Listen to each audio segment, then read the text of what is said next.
কেমন হবে যদি কোনো বিমান আকাশে উড়ে যাওয়ার পর হঠাৎ করে অদৃশ্য হয়ে যায়, আর ঠিক একই বিমান 37 বছর পর আবারও ফিরে আসে এয়ারপোর্টে?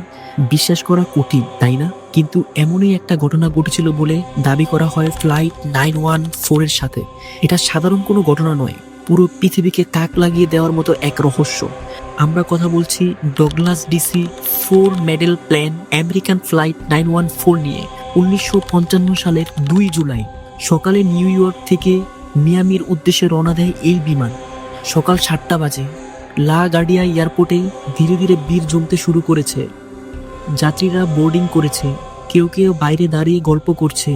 মোট 57 জন যাত্রী আর 4 জন ক্রু মেম্বার, সবকিছু একদম স্বাভাবিক।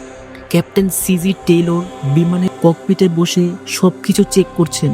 এটা খুবই ছোট একটা ফ্লাইট, মাত্র 3 ঘন্টায় মিয়ামি ফ্লোরিডায় পৌঁছে যাওয়ার কথা। আবহাওয়া পরিষ্কার, বিমানে কোনো সমস্যা নেই। ঠিক সকাল 9:55 বিমানটি উড়ান দেয়। কয়েক মিনিটের মধ্যেই এটি আটলান্টিক মহাসাগরের উপর দিয়ে উড়ে যায়। পেছনে ফেলে নিউ ইয়র্কের উঁচু ভবনগুলো। যাত্রীদের মুখে শান্তির হাসি, কেউ জানালা দিয়ে বাইরে তাকাচ্ছে, কেউ খবরের কাগজ পড়ছে, কেউ মিয়ামিতে পৌঁছানোর আনন্দ নিয়ে গল্প করছে। কিন্তু কেউ জানতো না যে পরের কয়েক মিনিটে তাদের জীবন চিরতরে বদলে যাবে। সকাল 10:12 New York air traffic control flight 914কে ট্র্যাক করে। সব ঠিকঠাক চলছে, কিন্তু 10:15 হঠাৎ একটা অদ্ভুত ঘটনা ঘটে। রাডার স্ক্রিন থেকে ফ্লাইট 914 একদম অদৃশ্য হয়ে যায়।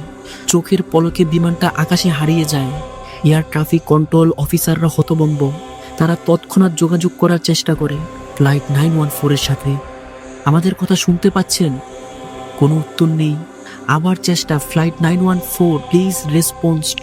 তবুও কোনো সাড়া নেই। নিউ ইয়র্ক কন্ট্রোল রুমে হইচই পড়ে যায়। প্রথমে ভাবা হয় টেকনিক্যালি ফল্ট হয়েছে, কিন্তু অন্য সব ফ্লাইট ঠিকঠাক দেখা যাচ্ছে, শুধু 914ই নেই।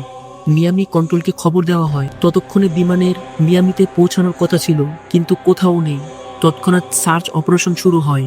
নৌবাহিনী সমুদ্রের ধ্বংসাবশেষ খুঁজতে থাকে। অন্য এয়ারলাইন্সদের জিজ্ঞাসা করা হয় আকাশে কিছু অস্বাভাবিক দেখেছে কিনা, কিন্তু কোথাও কোনো চিহ্ন নেই। দীর্ঘ অনুসন্ধানের পরও কিছু না পাওয়ায় প্যান আমেরিকান এয়ারলাইন্স একটি বিবৃতি দেয়, ফ্লাইট 914 57 যাত্রী ও 4 ক্রু সদস্য নিয়ে রহস্যজনকভাবে নিখোঁজ হয়ে গিয়েছে। আমরা সব জায়গায় খুঁজেছি, কিন্তু কোনো ধ্বংসাবশেষ পাইনি।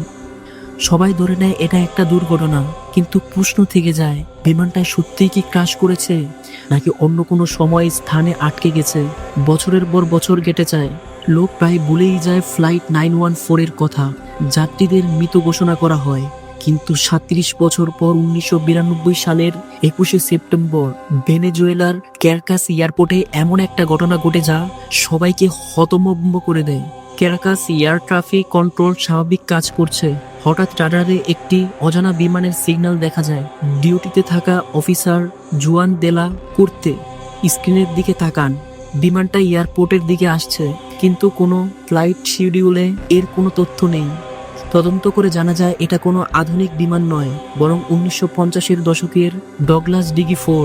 কন্ট্রোল রুমে হইচই পড়ে যায়। তারা তৎক্ষণাৎ যোগাযোগ করে, অজানা বিমান, নিজের পরিচয় দিন।